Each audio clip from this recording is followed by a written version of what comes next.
Tim suksesnya Prabowo Subianto hanya jual gimmick gemoy ya, karena mereka tahu capresnya tidak punya ide dan gagasan untuk bisa memimpin negara sebesar Indonesia.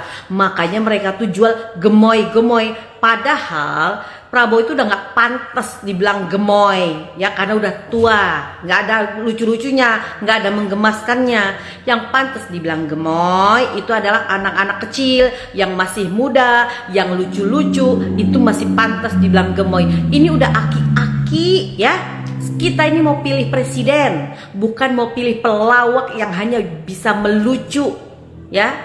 Apa visi misinya Prabowo Subianto? Apa gagasannya untuk membesarkan negara ini, untuk mensejahterakan negara ini? Nggak ada, selain makan siang, selain minum susu. Kalau hanya makan siang dan minum susu, Dewi Tanjung pun mampu ya berikan rakyat makan siang dan minum susu. Kalau pakai anggaran negara, kalau mau kasih makan siang dan minum susu, pakai uang pribadi, jangan mengandalkan anggaran negara.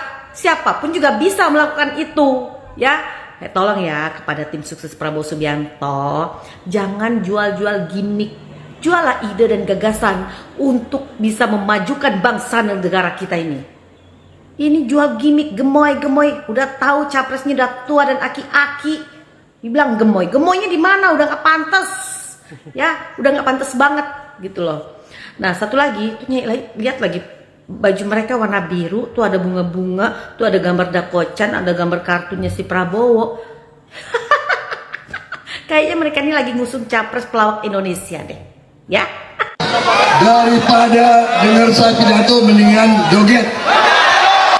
Sebarkan ke seluruh pendukung Prabowo Subianto.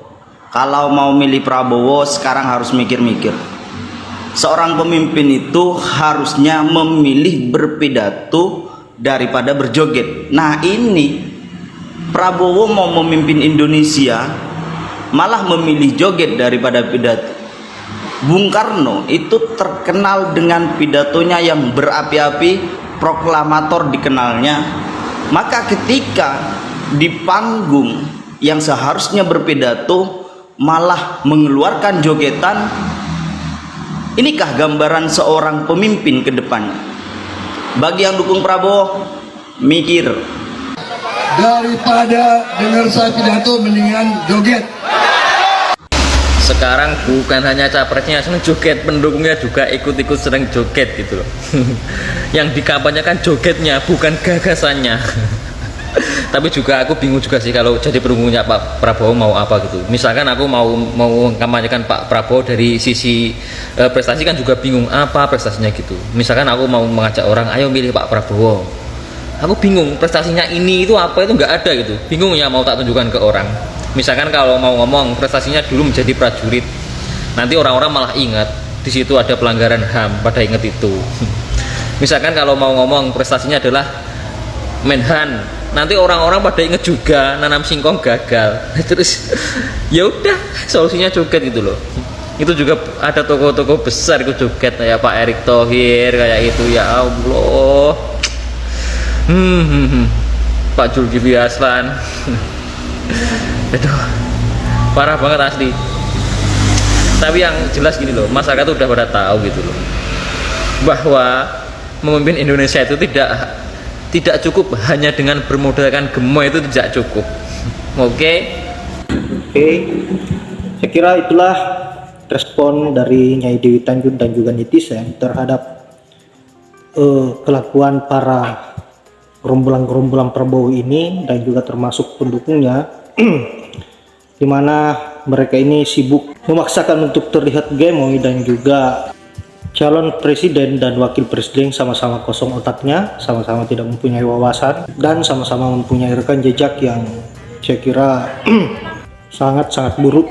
Seorang calon presiden mempunyai rekam jejak yang begitu kejam, tersandung kasus pelanggaran HAM dan menculik 13 aktivis yang sampai saat ini tidak kita tahu keberadaannya seperti apa.